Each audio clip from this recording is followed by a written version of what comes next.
Containers in metaphors of movement represent normally as a box, something that keeps us contained. And from the metaphors of movement work, containers essentially represent the family or the social constructs, the social rules that we're born into.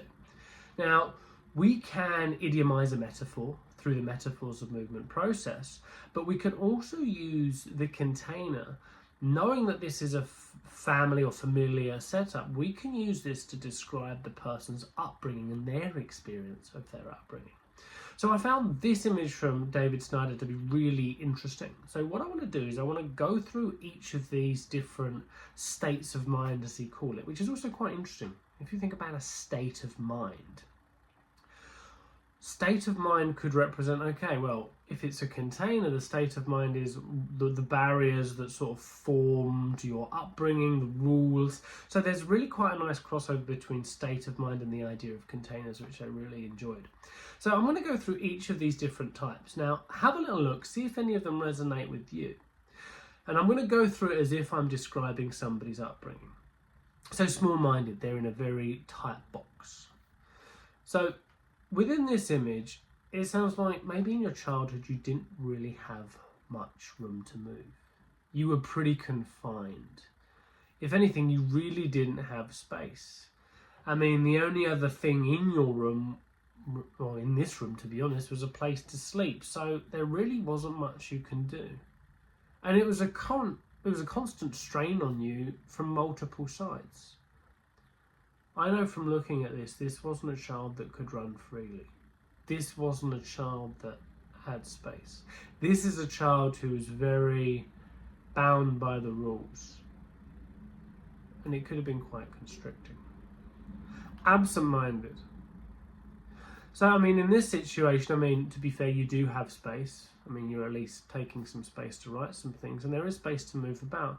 But there's stuff going on in the background which you're unaware of. There's clearly something burning in the background, something heating up, something that you're really not paying attention to. So it could be said you were the one, maybe at home, who didn't really look at what was in the background. You ignored what was going on behind you. You just stayed focused. You didn't really take a stand for anything, you were just looking ahead.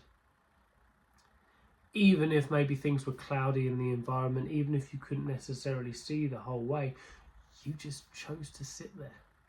Well, I mean, I can't blame you. I mean, if you're that kind of age, I mean, who would, you know? Narrow-minded. So in this situation, I mean, you can definitely take a stand for things, but you really can't, when you're a child, you couldn't really move. It's almost as if you could see what was outside. If anything, you saw it from a different lens.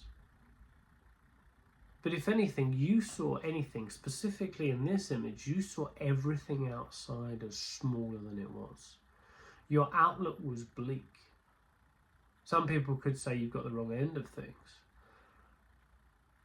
But, I mean, you could maybe explore what was right and what's left, but you couldn't progress or move forward that much. You didn't really have that much space. If anything, you had to be upstanding. You had to stand up. Because there was no space for you to take a different position. But also on this level that we've just spoken about, it's clear that you could look down on people. Mindless. So the mindless person, I mean, realistically, this person's an outsider. If anything, some might say they were above their family, they were on top of them. You were the sort of person who moved away from these things. And you focused on something else. Expanding mind. So, I mean, in this one, it seems like the rules seem quite flexible. It seems like, as much as you aren't really taking a stand, or you didn't when you were younger, it almost seems like the vibrations change the rules you're in. Now, for some people that would lead to a lot of uncertainty. But it seems like you had the power to change the rules, or you had the power to bend the rules. Some people might even think it's mind-bending, how you're able to stretch these things. But still, regardless of how much stuff you did, you were still confined. Yeah, there might be some flexibility in what you could do, but you still couldn't explore what was outside. You were still boxed in. Out of my mind. So similarly in this one, you're an outsider. If anything, some might say your family never let you in. You might be the one that's seen and not heard. And similarly, like in this specific scenario, there's quite a big fall to this. There is quite a big fall in you being an outsider in this situation. Essentially, you're not really safe. If anything, I mean, in this, there's just some sort of pet looking up to you, and you look down on what's inside.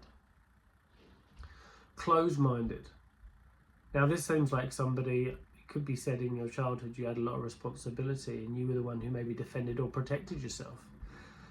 Some might even say that you were in a place where there might have been a way out of this, but you needed to be kept safe. You needed to be locked in to keep you safe from the stuff that's outside. Some people might also say you're locked out to a broader worldview. Mindful. So it's quite clear in your family environment, things were pretty laid back. I mean, at least you were pretty laid back. And you did have support for being laid back. Not just from what you're lying on, but also the actual overall environment. It sounds like the elements themselves actually aided and supported you. But the point is, at home you couldn't really do anything. You couldn't take a stand. If you were to actually make a move, if you weren't to be relaxed, you might find yourself treading water. You might find yourself, you might even drown. And that could be the death of you. Open-minded. So this is the sort of person where there is a door, there is a way out, there is also a way in. And it sounds like you let everything in. You let everybody in to your family situation, or you open the door to things and everything just flooded in for you. So containers are really interesting, and I'd really invite everyone who's done the metaphors of movement work to consider, okay, when you get a container, describe somebody's upbringing. I found personally with the clients that I work with and also work with myself, it's really powerful just to highlight that's how they were, that's how they've been being in this situation. It can really resonate at a deep level. If you've got any other questions, comments, thoughts, observations, feel free to put them in the comments. I'd love to hear your thoughts on all of these different categories. Or additionally, if you've got any containers you want described, chuck them in the link below.